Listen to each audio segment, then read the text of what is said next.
Hey guys, what's going on? It's Coach Justin from Ultimate Baseball Training, and today in this video I wanted to share with you 3 of my favorite hitting drills for kids.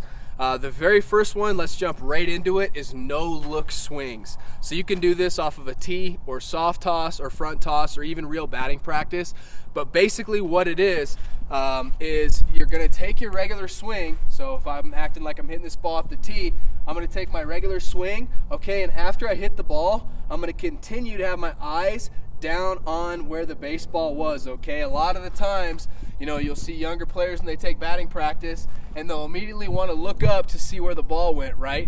And that's kind of pulling our face off the ball, and you can't hit what you can't see. So all you're going to do is take your regular swing and boom, you're going to continue to keep your eyes down on the target. You're not going to look for like 3 seconds, just hold it there, and that's really going to help you learn to watch the ball. I don't care what level you're at, okay, even college professional players, watching the ball, truly seeing the ball connect with the bat, it's a trained skill.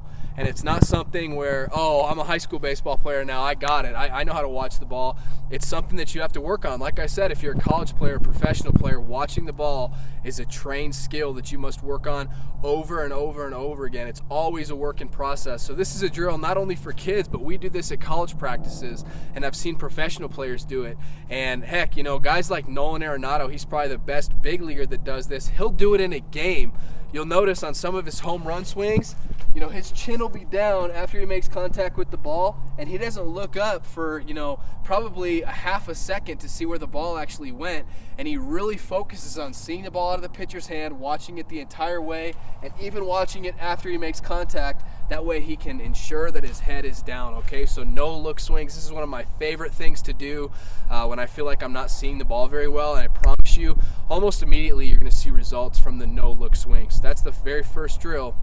The next drill to work on generating bat speed and power, I like to call separation, the separation drill. You can do this in your living room when you're watching TV. You can do it in front of a mirror. All we're going to work on is generating some separation in our swing. I want you to think of a rubber band. I've talked about this before. If you hold it in between your fingers like this, it doesn't have very much power right there. But the further and further you separate your fingers, the more separation you get, the more energy that's built up, and eventually that rubber band is just going to explode. That's the same way we want with our swing. We want to have so much energy built up that we can just explode on the baseball. So I see a lot of younger players, and they hear short to the ball, so what they do is they take a meaningless load and a meaningless stride, and they just try and take their hands from here directly to the ball there. And that's not a very powerful swing, right? It's short, that's for sure, but it's not a very powerful swing. So what we really want to do is we want to have, and I'm not saying have a huge load and a huge stride, but we want to generate some separation. So from the side, from this view here, we're going to go into our load, okay? We're going to actually have our front foot land at about a 45-degree angle, and we're going to start our hip fire. So our hips are already firing this way, and then we're going to pull our hands and our upper body back. You're going to really feel a lat stretch here. Your front arm is going to lengthen. Your knob is going to face the catcher, okay? And that's the separation drill. So it's just going through the different parts of the swing, load, okay, stride, and start your hip fire, and then pull yourself back. And you're doing the drill right when you feel that good lat stretch, okay? That's like a wound tight rubber band. That's like, pulling a bow and arrow back and then releasing it. That's what we want. We want that energy building up. That's the separation drill. The last drill I love for kids to do is with a tee, and it's high tee and low tee. So this is working on hitting different areas of the strike zone. A lot of the times you'll see players just work on, hitting the fastball right over the middle of the plate, belt high, and it's great when you get that pitch, but you don't always get that pitch, so we need to be working on different things, right? So this is a high tee, this is borderline, top of the strike zone. All we're going to do is we're going to work on, you can work on inside, middle, and away pitches, but we're working on getting consistent contact and hitting this ball hard on a line drive, okay? You don't want to pop this ball up and get underneath it. That's, you're probably going to notice you're going to do that quite a bit when you first start implementing this.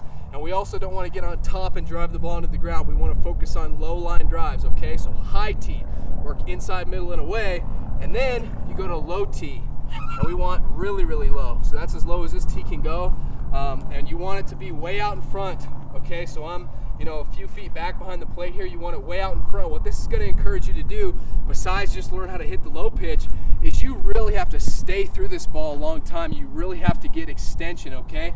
If I get to contact here and I immediately roll over, I'm just going to beat that ball to third base or to shortstop, beat it into a ground ball, beat it into the ground and roll over, okay? So what we want to do, we want to focus on, keeping our hands inside the ball, knob going towards the pitcher, and make contact and really get into a good power V position, almost point back towards the pitcher, and really get good extension driving through that particular pitch, okay?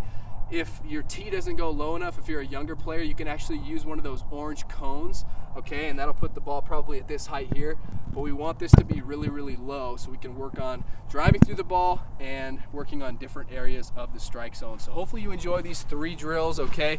If you want to improve your bat speed, I actually want to share with you my free bat speed workout, okay? It's 100% free. All you have to do is click on this image right here. If you're on your computer, if you're on your mobile phone or tablet or anything like that, don't worry, that link is not going to work though. You just have to click on the very first link in the description below this video, and that'll take you to my website. All I need is your email address, and I will immediately send you that free bat speed workout, okay? So go grab your bat speed workout. If you enjoyed this video, please leave me a thumbs up.